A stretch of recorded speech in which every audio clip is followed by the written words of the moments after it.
খেজুর গাছে জুমার দিন টেক লাগায়া খুতবা দিতেন।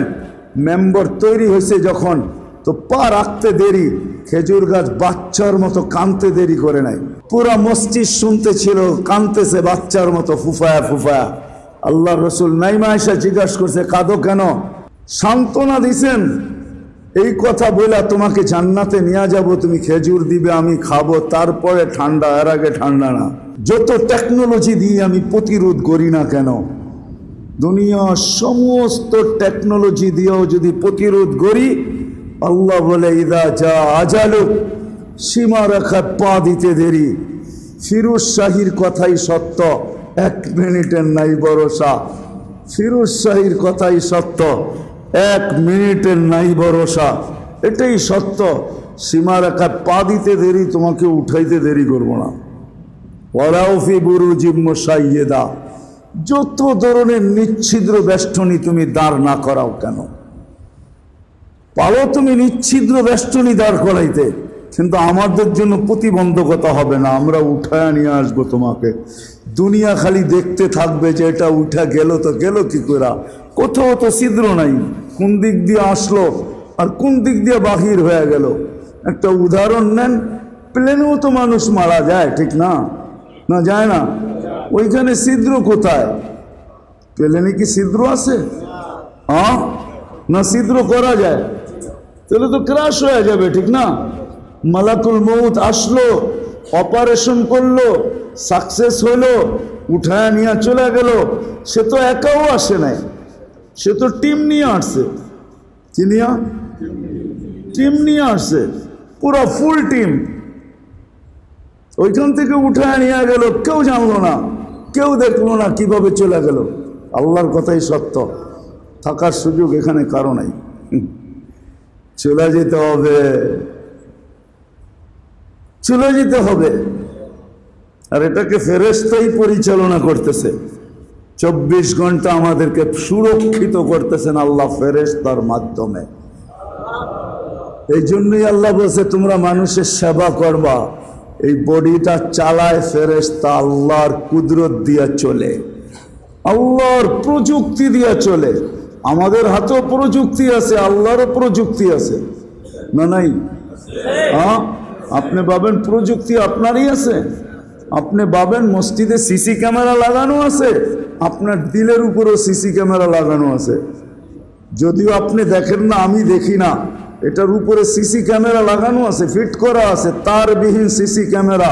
নাইলে আল্লাহ কেন বললো ইয়ালামু খাইনাতাল আয়ুনি ওয়া মা তুখফিস সুদূর, তুমি দিলের অন্তরের অন্তঃস্থলে কি লুকায় রাখছো এটাও আমরা সিসি ক্যামেরা দিয়ে দেখতেছি। চোখের ইশারায় কি বুঝাইতে চাইতেছো তাও আমরা বুঝতেছি যে তুমি চোখের ইশারায়, চোখের টিপ দিয়া কি বুঝাইতে চাইলা। বাঁচার কোনো সুযোগ নাই, চলে যেতে হবে। বিদায় চলেন মেইন কথার দিকে চলে যাই।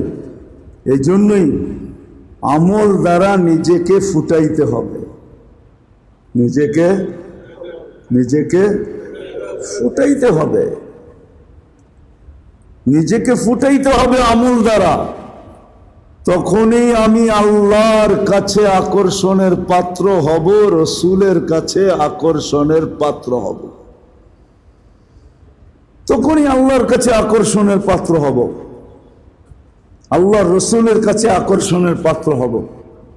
তখনই দেখব, তখনই সময় আসবে, তখনই দেখব আছে দুনিয়াতে মানুষ আছে, তখনই দেখব, তখনই দেখব যে রসুল আইসা রাত্রে আমাকে দেখা দিতেছেন।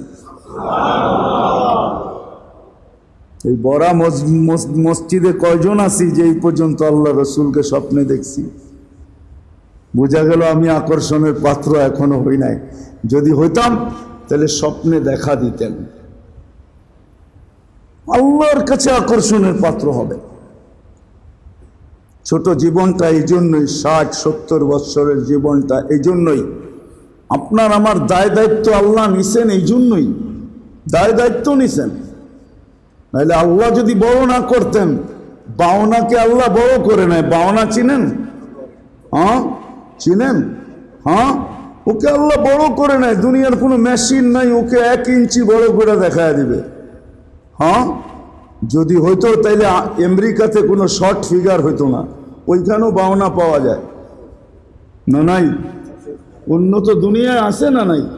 হ্যাঁ, না থাকলে আমার কাছ থেকে পিকচার নেওয়া যায় না, আমি দেখে আসছি। আমি দেখে আসছি, ওইখানেও আছে শর্ট ফিগার, অস্ট্রেলিয়াও আছে, জাপানেও আছে। উন্নত থেকে উন্নত দুনিয়ায় আছে, তাহলে মানুষ ওকে লম্বা করে ফেলতাম। উনি করে নাই, তোমার করার কোনো সুযোগ নাই। উনি করে নাই, তোমার করার কোনো সুযোগ নাই। উনি লম্বা করছে, তুমি পাও কেটে খাটো করতে পারো, এছাড়া খাটো করার কোনো সুযোগ, কোনো সুযোগ।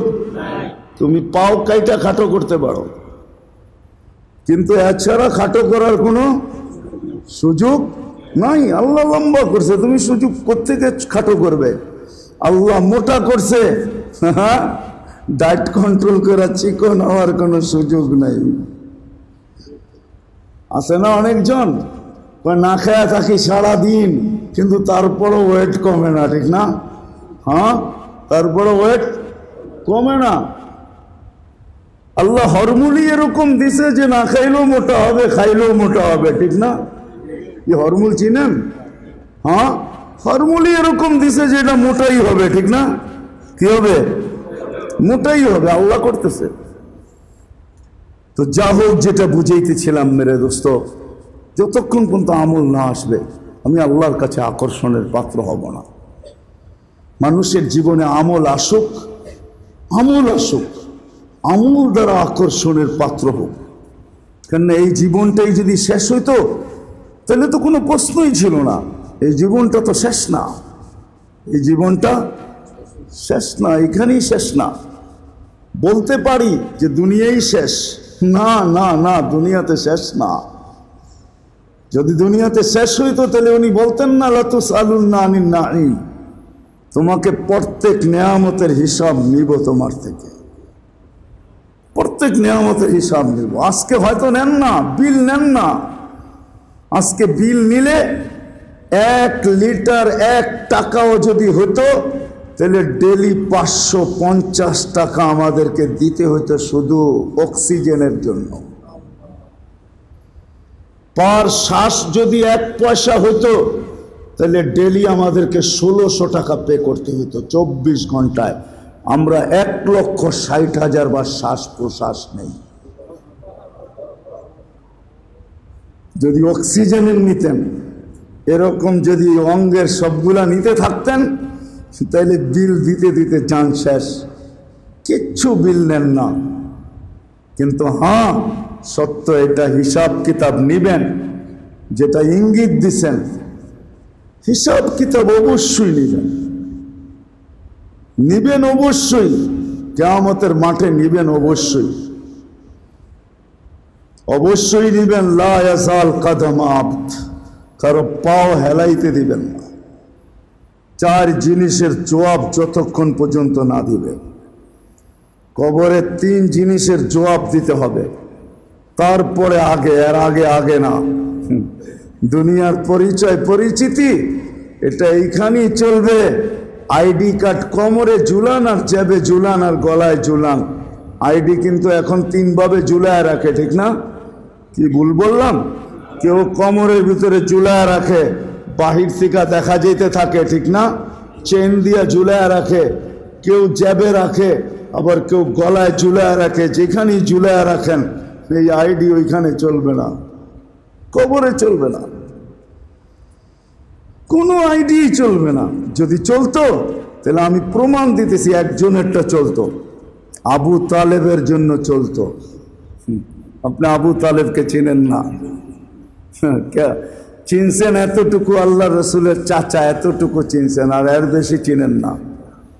6 বছর 6 মাস বয়সের থেকে নিয়ে আল্লাহর রসুলকে বুকে রাইখা পালছেন, বুকের ভিতরে রাইখা পালছেন। 50 বছর 6 মাস 10 দিন পর্যন্ত পালছেন। যেই রসুলের হাতের ছোঁয়া লাগলে ভাগ্য খোলে, পিঠের ছোঁয়া লাগলে ভাগ্য খোলে। খেজুর গাছে জুমার দিন টেক লাগায়া খুতবা দিতেন। মেম্বর তৈরি হয়েছে যখন, তো পা রাখতে দেরি, খেজুর গাছ বাচ্চার মতো কাঁদতে দেরি করে নাই। পুরা মসজিদ শুনতেছিল, কাঁদতেছে বাচ্চার মতো ফুফায়া ফুফায়া। আল্লাহ রসুল নাইমা এসে জিজ্ঞাসা করছে, কাঁদো কেন? সান্ত্বনা দিছেন, এই কথা বলে তোমাকে জান্নাতে নিয়ে যাব, তুমি খেজুর দিবে, আমি খাবো, তারপরে ঠান্ডা, এর আগে ঠান্ডা না। যার পিঠের ছোঁয়া পাইলে ভাগ্য খোলে, বিচ্ছেদ ঘটলে খেজুর গাছও চোখের পানি জড়ায়। যার ইশারা পাইলে ভাগ্য খোলে, গুই সাহেবকে ইশারা করছেন, জীবিত হয়ে মাথা উঁচা করে চিৎকার দিয়া বলছেন, লব্বাইক ওয়া সাদাইক ইয়া যাইনা ওয়াফা ইয়াউমিল কিয়ামা। দুজাহানের বাদশাহ, আপনার ইঙ্গিত হইতে দেরি, আমার ভাগ্য খুলতে দেরি হয় নাই। হাদিস অনেক লম্বা, আমি শর্ট করতেছি। গাছ দূর থেকে দেখতেছিল আল্লাহর রসুলকে, মন ভরতে ছিল না। হাত উঠায় বলছে, মালিক অনুমতি দেওয়া যায় না? কি করবে? আপনার বন্ধুকে একটু কাছের থেকে দেখা আসি। আল্লাহ গাছকে অনুমতি দিছে, মানুষের মতো হাইটা মাসার সামনে দাঁড়াইছেন, আর দীর্ঘক্ষণ দেখা আবার জায়গায় যায় লেগে গেছেন। জাবের রাদিয়াল্লাহু তাআলা আনহু বলে, আল্লাহ রসুলের সামনে যখন তুলা ধরছি, তো আল্লাহ রসুল বলছে, ও দূর থেকে আমাকে দেখতেছিল, মন ভরতে ছিল না, এই জন্য আল্লাহর কাছে অনুমতি নিয়ে মাথার কাছে দাঁড়ায় আমাকে দেখা গেছে। এরকম এক কাহিনী না, হাজারো কাহিনী। বিদায় হজে আল্লাহ রসুল সাল্লাল্লাহু আলাইহি ওয়াসাল্লাম যখন উট জব করতেছিলেন, তো উট কার আগে কে ছুরির নিচে আসবে ঝগড়া করতেছিল, ঝগড়া চলতেছিল যে কার আগে। কেন আল্লাহ রসুল সাল্লাল্লাহু আলাইহি ওয়াসাল্লাম কয়েকটা নিজের হাতে করছেন, 60টা পর্যন্ত, বাকিগুলো আলী রাদিয়াল্লাহু তাআলা আনহু করছেন। তো দৌড়াইতেছিল উট যে কার আগে কে যাবে। গাদা আল্লাহর রসুলকে চিনছেন, আল্লাহ রসুলের একটা গাদা ছিল ইয়াফুর নাম। আল্লাহ রসুল যখন দুনিয়ার থেকে চলে যান, সবাই সয়ে গেছে এই ব্যথা, কিন্তু গাদা সইতে পারে নাই। সে তো মাথা উঁচা করে দৌড়াইতেছিল, আর মদিনার গলিতে চিৎকার দিতেছিল। সামনে যে কুয়া ছিল তার জানা ছিল না, কুয়ার ভিতরে পড়ছে আর চিরদিনের জন্য কবর হয়ে গেছে। এখনো মসজিদের সাজারা রাখা আছে মক্কায়, যারা হজে যায় তারা দেখে মসজিদের সাজারা। এটা হলো ওই গাছ, আল্লাহর রসুল যখনই ওইখান দিয়ে যাইতেন তো গাছ আল্লাহর রসুলকে সালাম করতেন, সালাম ইয়া রসুল আল্লাহ। যার ছোঁয়া লাগলে ভাগ্য খোলে, যার হাতের ছোঁয়া লাগলে দুনিয়ার আগুন সুতা পর্যন্ত জ্বালানোর ক্ষমতা রাখে না, সুতা জ্বালানোর ক্ষমতা রাখে না। আনাস ইবনে মালিক রাদিয়াল্লাহু তাআলা আনহু দস্তরখান প্রমাণ। কিন্তু আবু তালেবকে আল্লাহ রসুল নিজের হাতে কবরে নামাইছেন। কবরটা এখনো যেই জায়গায় রাখা আছে আমি চিনি। আবু তালেব কোন জায়গায় জন্ম নিছে এটাও চিনি। মাতাফ যেখানে নিচে তপ করে এটাকে প্রশস্ত করতে যায়, আবু তালেবের ঘরটা মাতাফের ভিতরে চলে আসছে। আবু তালেবের জন্মের জায়গাটা মাতাফের ভিতরে চলে আসছে। যেই ঘরে মারা গেছে ওই ঘরটাও মাতাফের ভিতরে চলে আসছে। কবরটা এখন খাদিজাতুল কুবরা রাদিয়াল্লাহু তাআলা আনহার পাশে, কিন্তু পরিচয় কাজে দেয় নাই। পরিচয় কাজে দেয় নাই, কারণ নিজেকে ফুটাইতে পারে নাই, আকর্ষণের পাত্র বানাইতে পারে নাই। অথচ ফেরাউনের কৃতদাসী আকর্ষণের পাত্র বানাইছে। এখনো তার কবর থেকে সুগ্রাণ বাহির হয়, আমার নাকে ওই গ্রাণ আছে এখনো। ওই কবর রাখা আছে এখনো দুনিয়াতে, এখনো ডেলি হাজারো মানুষ যায়। পুরাটা প্যাক করা, একটা ছোট ছিদ্র রাখা আছে, ওটা দিয়ে যতটুক বাহির হয় সারা দিন যত লোক পর্যটক আসে ওই গ্রানে সবাই মোহিত হয়ে যায়। আমার বিশ্বাস যার নাকে একবার ওই গ্রান লাগছে ও কোনোদিন আর পারফিউম ব্যবহার করার সুযোগ পাবে না। কেননা দুনিয়ার পারফিউম ব্যবহার করতে গেলেই পারফিউম ওকে ধিক্কার দিবে যে এই গ্রান শোনার পরে তুই আবার এই গ্রান লাগাস, তো লাগাস কি করে? এই জন্যই আল্লাহ আমাদেরকে দিন দিছিলেন। দিন এই জন্যই দিছেন আমাদেরকে ফুটানোর জন্য, আকর্ষণের পাত্র বানানোর জন্য।